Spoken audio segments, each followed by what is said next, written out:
tightened in his stomach. He swiped at the perspiration trickling down his face as he backed away and disappeared into the crowd.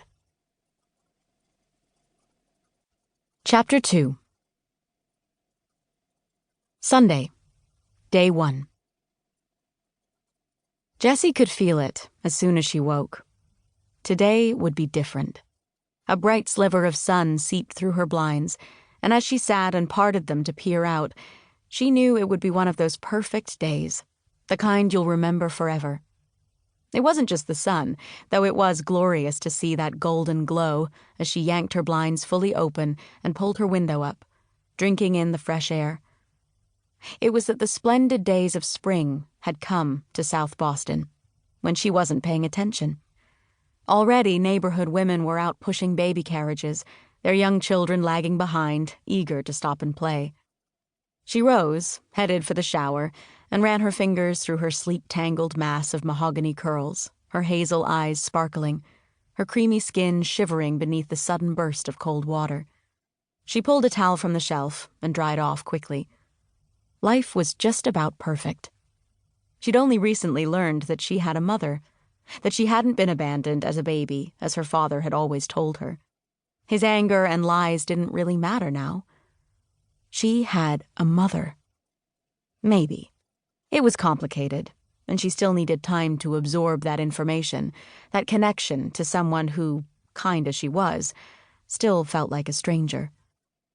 But she was dating Sam Dallas, the homicide detective whom she worked alongside as a forensic nurse, bringing her ER expertise to homicide investigations.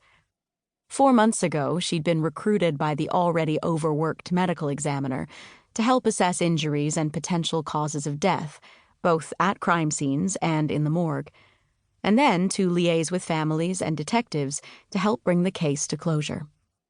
Although she was still new to her position and still working in the ER, she'd learned to love the forensics job. The ME had been right. Bringing answers to families and finding justice for the victims was as gratifying as saving someone in the ER. It was also fair to say that Sam Dallas was every woman's dream. Tall, handsome, athletic build, kind, funny, smart, and forgiving. And perhaps it was that last part that she needed most in her life. She had inherited her dad's quickness to anger and maddening impatience, unfortunate characteristics that she was working on. But as blissful as her life was at the moment, she had no time to linger with her thoughts. Today she was due in the ER to cover another nurse's shift, and if she wanted to be on time, she had to hustle. She brewed a pot of coffee, swiped a swath of color along her lips, pulled her curls into a neat ponytail, found clean scrubs, inhaled her coffee, and hurried out, stopping to knock on her downstairs neighbor's door. "Morning, Jessie," Rufus said as he pulled open his door. "Do you have time for a cup of tea?" She puffed out her lower lip. "I'm sorry, I can't today, Rufus. I just wanted you to know I'm going to work a little early today, if you're looking for me." "On a beautiful day you have to work?" he asked. More a statement of concern than a question. "Well, you go in and take care of yourself. You hear me?" A smile burst onto her lips, and she leaned in to plant a kiss on his lined cheek. "You too," she said softly. "Make a grocery list. I'll take you tomorrow."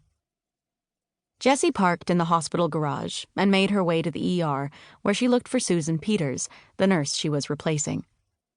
"Hey, Jessie," Susan called when she saw her. "Thank you for coming in. I have to get to this family party. I owe you one." "No problem," she replied. "Anything going on here I should know about?" "We have a jumper on the way in, ETA of 3 minutes. She apparently fell about 8 stories from that garage not far from here. Hard to believe she's still alive. Tim Merrick's on his way down."